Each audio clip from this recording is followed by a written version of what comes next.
Today at 1, a breakthrough in the treatment of Alzheimer's, which has been described as momentous.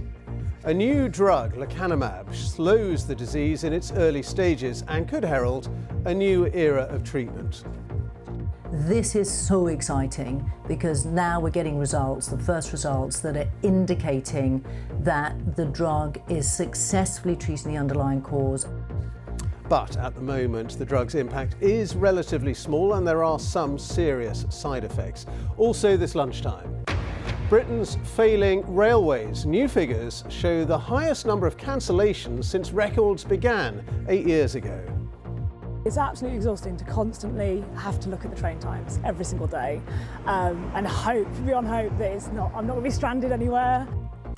Why the fun fairs of Afghanistan are now men only, with women banned by the Taliban from many leisure facilities.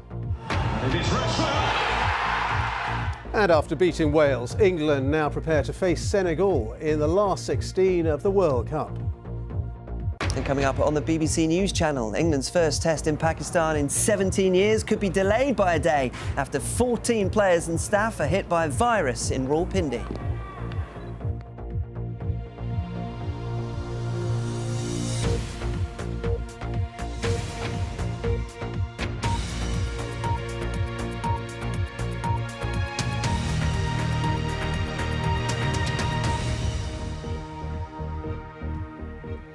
Hello, good afternoon and welcome to the BBC News at 1.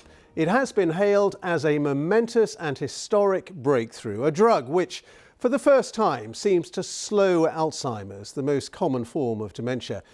The drug, lecanemab, only works in the early stages of the disease and it does have serious side effects, but scientists believe it could herald a new era of treatment. Our medical editor Fergus Walsh has the details. Could you get the broccoli out of the fridge for me, please, love? Yeah, okay. David Essam is 78 and has early-stage Alzheimer's. Taken away his independence. He's now totally reliant on me or other people around him. He used to be a joiner, but no longer remembers how to use his woodworking tools. I would have liked to have still been making my furniture, which I can't do. So I'm just going to show you the hippocampus, and that's where all our short-term memory is stored. And what you can see is that structure is very small and shrunken and replaced by fluid because of the disease. Alzheimer's gradually destroys key areas of the brain involved in memory and understanding. David is one of nearly 2,000 patients who took part in a major trial of a new drug, lecanemab. As normal, if you just lift your arm up there for me. It involved having an infusion every 2 weeks. Lecanemab didn't stop Alzheimer's. But I'll just get you started here. But over 18 months, it slowed its progression by about a quarter. This is so exciting because now we're getting results, the first results that are indicating that the drug is successfully treating the underlying cause and is slowing down the symptoms of cognitive impairment and also the behavioural symptoms associated with Alzheimer's disease. In Alzheimer's, progressive damage is inflicted on the brain by the build-up of a rogue protein called amyloid. Lecanemab works by clearing amyloid from the brain. David and his wife Cheryl can't be sure if the drug is making a difference, but they're delighted to have taken part in the trial. When we first began this 2.5 years ago, we didn't necessarily think it would help us, but we felt we were doing something and could help future generations. It's just a horrible, nasty thing. So if somebody can slow it down and then eventually get it stopped altogether, you know, that'd be brilliant. At least 500,000 people across the UK are living with Alzheimer's, by far the most common form of dementia. Lecanemab is designed to help those in the early stages of the disease. But if it gets approved, that will still mean there'll be a huge demand for the drug. The manufacturer says it could be on the market next year. We're already talking with regulators here. We will be filing in early January. We would hope that this might be available from September time in the UK. You look good when you laugh. You look happy. The drug has potential side effects, such as brain swelling. But despite all the limitations, this is a significant moment in the fight against Alzheimer's. And Fergus joins me now to talk to us a bit more about this breakthrough. You say it's a significant moment. How excited should we be about this? Well, Ben, it's rare that I use the term breakthrough, but I think it is merited today. Why? Well, it's an imperfect drug. It only has modest benefits, and it's only suitable for those in the early stages of the disease. But it's proof of principle that the underlying mechanism behind Alzheimer's can be tackled and can be slowed. And a bit like when we had the earliest drugs for HIV, they weren't terribly good, but better drugs followed. And there's more than 100 Alzheimer's treatments currently in trials. And I think eventually we'll see this maybe being used in combination with other treatments that tackle another rogue protein called tau that attacks the brain. But we're going to need a revolution in diagnostics if we're to identify patients in the early stages of Alzheimer's, because at the moment only 1 or 2% of patients who are given a diagnosis of dementia have those tests to confirm that they have the presence of amyloid in their brain. Fergus, thank you very much indeed. Fergus Walsh there, our medical editor. 1 in every 26 trains has been cancelled over the last year. That's the highest level since records began 8 years ago. Avanti West Coast had the highest cancellation rate at 8%, according to the latest data. Well, the train companies say they are working to improve their services. Today, the Transport Secretary Mark Harper is meeting mayors from Northern England to discuss what's going wrong on the railways. Our transport correspondent Katie Austin is at Manchester Piccadilly station for us this lunchtime. Katie. Well, yes, for months now, passengers, businesses and politicians across the north of England in particular have been complaining that services have deteriorated. And late last month, a group of mayors called for the government to urgently intervene. Now today, Mark Harper, the Transport Secretary, is due to come here to Manchester to meet with those mayors, although one from the North East has said he'll be attending remotely because he said the trains are too unreliable to come here. And they're expected to discuss what the situation is at the moment and what the solutions to the problems might be. Delays, crowds and cancellations have become a fact of life for many rail passengers, and not only when there's a strike. Commuters in Manchester told us they were fed up. Well, I had that random cancellation on Friday and it absolutely wrecked my day. My train out of Euston was just cancelled. That was it. And then all the trains after that were sold out. So I ended up getting on a train late in the evening. So you'd like to think that that's an irregular occurrence, but it isn't. It's every day I wake up and check the app and it's sort of, you know, hit and miss, whether it's going to run that day, whether it's going to be on time. For Jenna, getting from home in Chester to her job as a vet in Greater Manchester has become increasingly stressful. Yes. She says delays and cancellations regularly mean being late or having to pay for a taxi. So what impact is this all having on you and your life? I mean, everything. It's emotionally, it's exhausting. It's absolutely exhausting to constantly have to look at the train times every single day and hope, beyond hope, that I'm not going to be stranded anywhere. Financially, it's a lot because you're coming to work to make money and then you spend literally more than your day's wage on getting home and it's exhausting. In the year up to the 12th of November, 3.8% of Britain's trains have been cancelled. That's the highest since these records began 8 years ago. Avanti West Coast had the highest proportion of cancellations at 8%. Govia Thameslink, which runs Southern, Thameslink, Great Northern and Gatwick Express, was second at 6.5%. Next, TransPennine at 5.8%.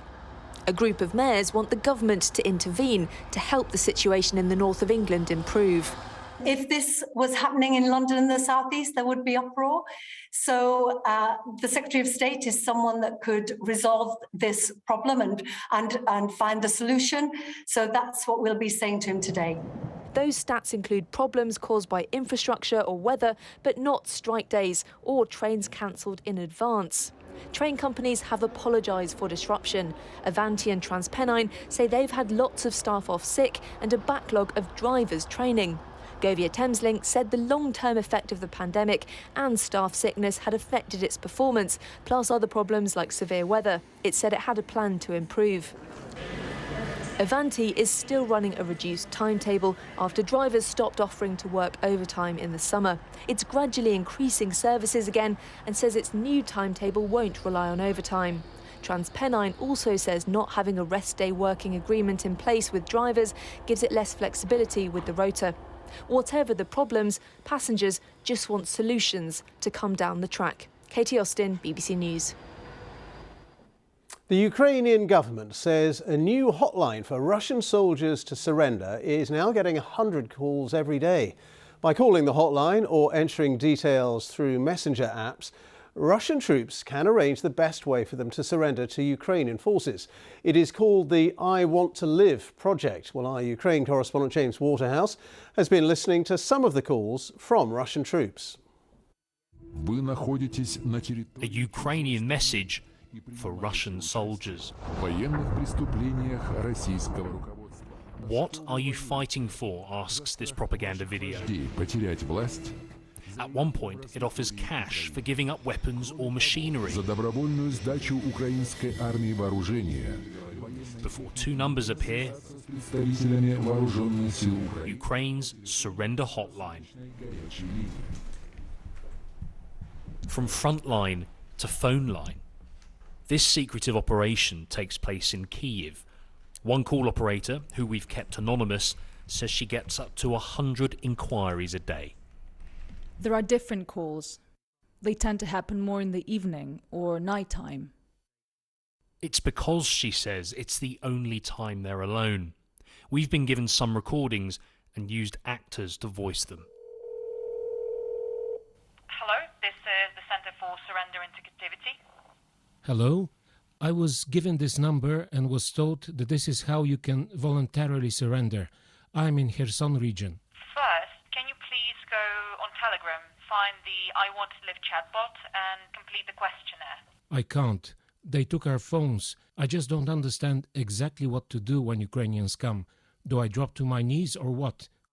When you're on the front line, call us right away. I'm not alone here. There's a group of people. They say here in Russia they will put us to jail for 10 years. Often it's part desperate, part frustrated or lost, because they don't fully understand how the hotline works and whether it's not just a setup. Once they're located, more instructions are given. We're not told what they are. We haven't been mobilized yet, but we are already here. I will purposefully speak in a convoluted way. When do I call?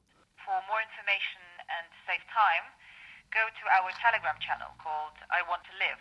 So it's not fake? It's the only channel where all official information is posted about procedures and how things happen. You don't have to leave your phone number because it identifies you. And we really recommend you having an old phone handset on you. Okay, I'll take a closer look. Thank you. Goodbye. This is a big part of the information war. Both sides need prisoners of war to free their own and quieten critics. For outnumbered Ukraine, it's hoped this helpline will weaken their bigger opponent. And it's interesting on the issue of prisoners of war how the pendulum has swung. Early on in Russia's full-scale invasion, it was Ukraine that suffered the most captures. But since Ukrainian counter-offensives from September, the momentum has very much gone the other way. To fight in wintry conditions, that takes discipline and it takes training. And for Ukraine, they are seeing that as an opportunity with Russia's partial mobilization of hundreds of thousands of men. They are hoping this information campaign, along with continued military offences, will allow it to keep retaking territory. But it's easier said than done as the conditions do continue to deteriorate. James, thank you very much indeed. James Waterhouse there for us in Ukraine. And the time is just 14 minutes past 1. Our top story this lunchtime. A breakthrough in the treatment of Alzheimer's. The drug lecanemab slows the disease in its early stages. And coming up, Boston prepares to welcome the Prince and Princess of Wales ahead of the Earthshot Prize on Friday. Coming up on the BBC News Channel against Senegal.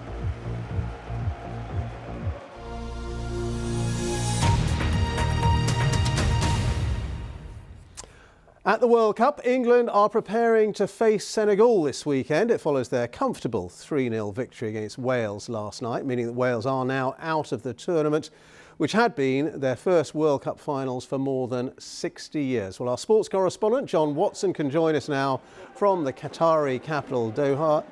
John, heartbreak for Wales, of course, but growing expectations now for England. Yes, that's right. Good afternoon, Ben, as England take their spot in the last 16 of this World Cup, where they'll face Senegal on Sunday. Frustration, disappointment, of course, for those Wales fans who'll be packing their bags and heading home today after that defeat. They needed that win, didn't they, to stand any chance of qualifying. But I think a huge amount of pride goes with them, having been able to watch Wales compete at their first World Cup since 1958. And huge hopes, of course, for those fans and the national team as a whole, that this World Cup can serve as a springboard to qualify for many more major tournaments in the future. As Hal Griffith now reports. In truth, this was a tournament where Wales's performances, having made history by simply getting here, it now feels like the end of an era. I think it was just the old guards. It's just, you know, they've gone past their peak. Players like Ramsey, Bale, Joe Allen, like they have exceeded their limit at the moment. And, you know, the other players around them really aren't at that level. They did well to get here. It's the taking part that counts. It's the taking part that counts, and I've loved every second of being here. The few number of Welsh people in the ground, I thought we made a lot of noise. We sang all the songs. We did. His international career not over yet. I'll keep going as long as I can and as long as I'm wanted. So it's a difficult moment now, obviously, but yeah, we go again. In the rather hot light of day, there are plenty of questions over where Wales go from here and whether they've got what it takes to qualify for another major tournament. Speaking to BBC Breakfast, one former international says this World Cup will have helped. We put ourselves at a level now where we expect to be qualifying for major tournaments every time they come around, and just the experience that everybody would have had as a country from being here, hopefully that can spur us on to bigger and better things in the future. On the pitch, Wales were humbled at this World Cup. Across 3 games, it's hard to hide the tactical and physical deficiencies. But off the pitch, well, this still was a moment of history, one of national unity and self-belief, reminding the world that Wales does have plenty to celebrate. Hywel Griffith, BBC News, Doha. And back now to John Watson in Doha. Let's just talk about England and where they go next. Marcus Rashford, is he now undroppable for England?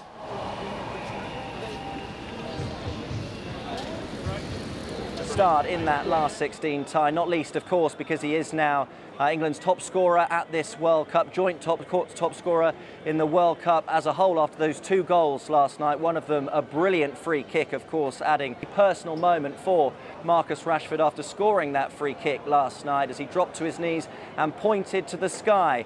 This is what he had to say was behind his celebration. Unfortunately, I lost one of my friends a couple of days ago. He's had quite a long battle with cancer, so it's you know, I'm pleased that I managed to score for him. He's always been a big supporter of mine, and yeah, he's just a great person. I'm pleased to have come into my life, really. So yeah, that was it. Well, Gareth Southgate, the England manager, has plenty of time to ponder over his selection for that big game to come. He has a full 5 days to now prepare his team for that last 16 tie, but there can be no mistakes now, can there? As is the case with knockout football, it really is make or break for England. Lose now and they will be out of this World Cup. Their World Cup journey would come to an end. Ben, back to you. John, thank you very much indeed. John Watson there in Doha. Postal workers at Royal Mail have begun a fresh 48-hour strike in a row over pay and conditions. They're joining tens of thousands of other workers, including nurses, ambulance staff, and of course railway workers walking out this winter as the cost of living crisis bites. Well, Zoe Conway is our employment correspondent and she joins us now from a picket line. Zoe. Behind me are some of the biggest unions in the country involved in industrial action. There's the RMT, which represents railway workers, the CWU, which represents postal workers. There's the UCU, which represents colleges and universities, and the health union, Unison. Now, Unison has just announced that paramedics in 5 regions in England will be walking out, and that could be before Christmas. Do strikes work? Well, BT earlier this week announced a 15% pay increase for its lowest paid workers, and that's following a strike by BT Openreach employees. Barristers have also called off their strike following a 15% pay increase. The government says its #1 economic priority is to combat inflation, so they're urging pay restraint. It's a difficult time ahead for the government and for private sector employers. HSBC has said it will close 114 bank branches across the UK from April of next year. It said the decision was driven by a significant fall in the number of people using them since the pandemic. Well, our business correspondent Caroline Davis is with me now. It seems quite a large number. What are they saying is behind this? Yes, Ben, this is about a quarter of all of their existing bank branches, so quite a large number to be going. Now, this is mostly down to the fact that customers are using online banking a lot more. But the other part of it as well is that they are saying this is connected to the pandemic, perhaps that people had to find an alternative to banking in person. It's not the only bank, of course, that has closed bank branches. In fact, the consumer group Which has said that in the last few years, since January 2015, over 5,000 bank branches and building society branches have been closed or scheduled for closure. Now, it says it's concerned because, of course, there are some people who can't bank online, who won't bank online, and there are, of course, particular areas that are worse affected, perhaps rural areas which have less good broadband connections, or areas that have got a very large elderly population, and Which and other groups are saying these people need to have some form of protection and access to cash. OK, Caroline, thank you very much. A royal aide has resigned after a black British charity boss was asked at a reception hosted by the Queen Consort which part of Africa she was from. Ngozi Fulani said she was shocked by the remarks. Buckingham Palace said the comments were unacceptable and deeply regrettable, and the individual responsible wanted to express her profound apologies for the hurt that had been caused. In Afghanistan, an increasing number of restrictions are being imposed on women by the Taliban government. In the past month, women have been banned from parks, from gyms and swimming pools. Girls are still barred from secondary schools in most of the country, and women are restricted from working in some sectors. From Kabul, our correspondent Yogita Lamai sent this report. Rare moments of joy in a country where so much is often bleak and sad. But the mothers of these children denied the right to be a part of the memories they're making. Women aren't allowed in parks anymore, barred from the simple pleasure of a bit of fun with family and friends.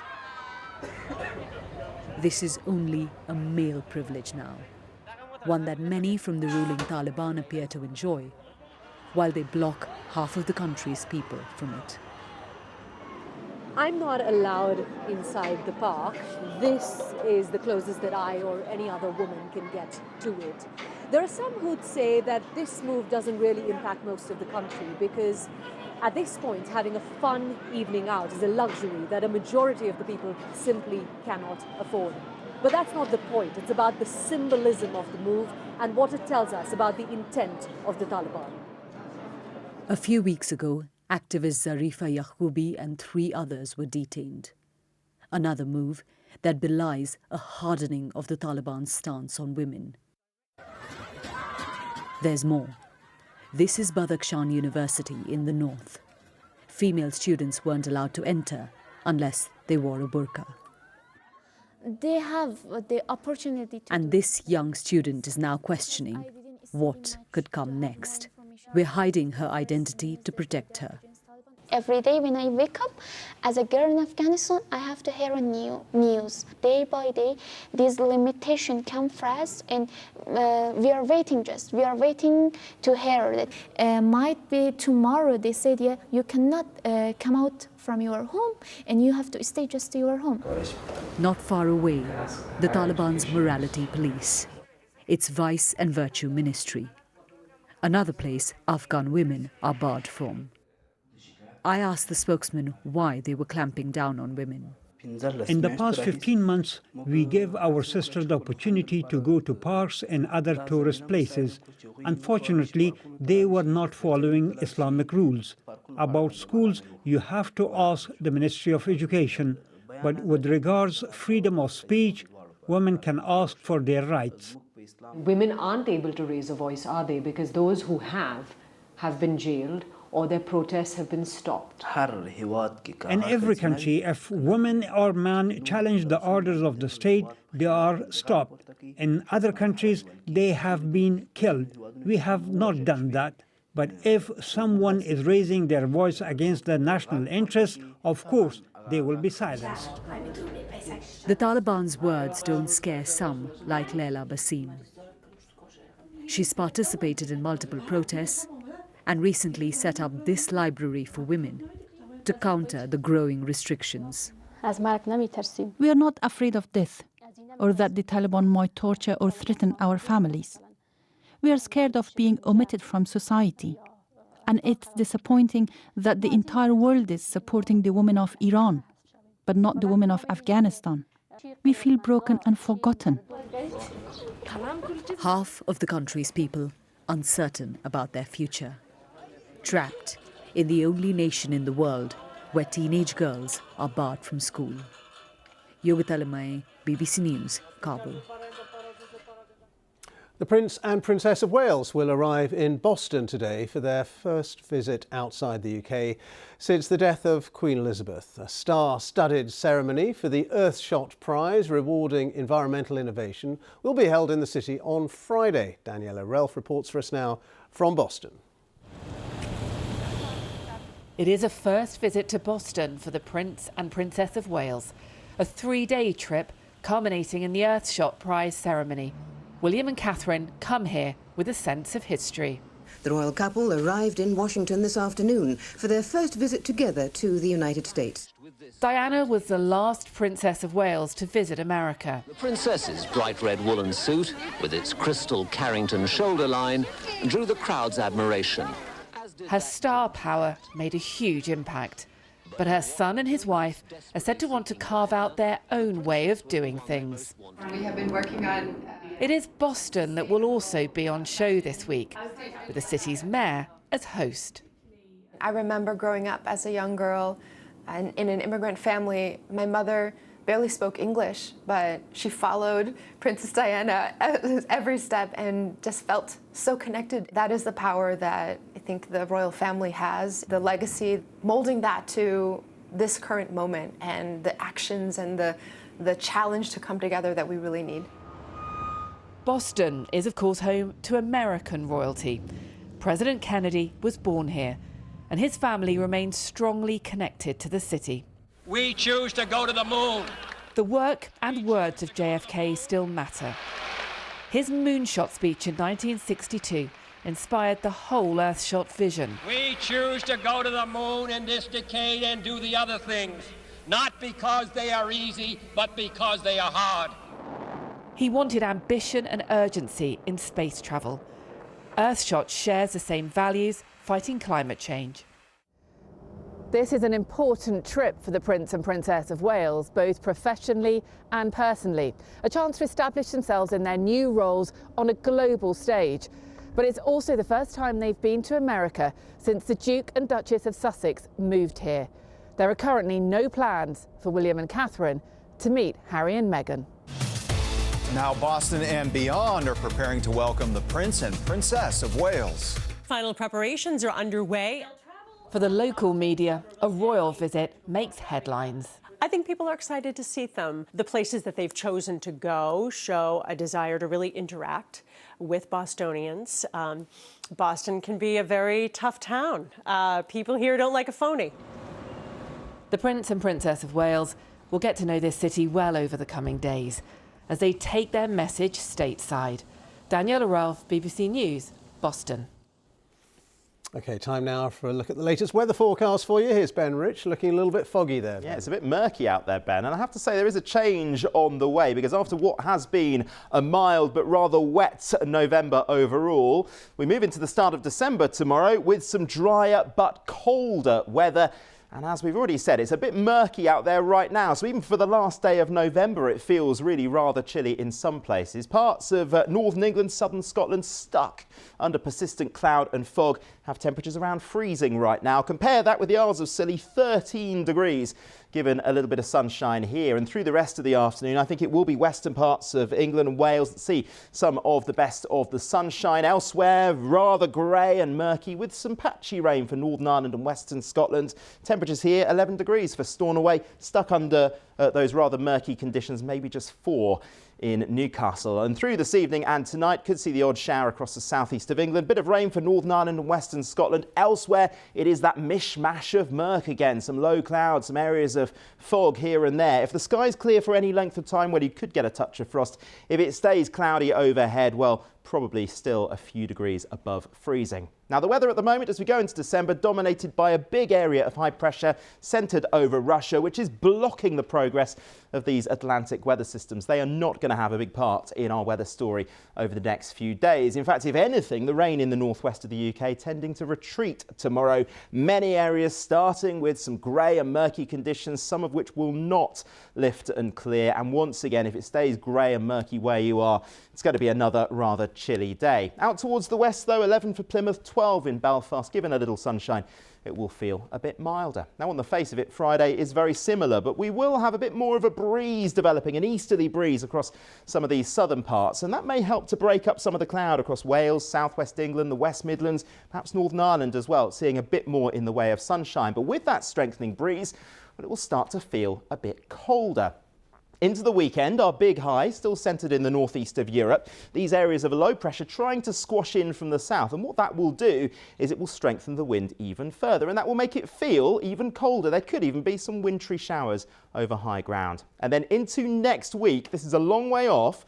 We're still firming up on the detail, but it looks like we could well see a plunge of some colder air from the north or the northeast. Quite how that pans out, quite how cold it will get next week does remain open to a certain degree of uncertainty, but it does look a little bit chillier for the start of December, but a bit drier as well.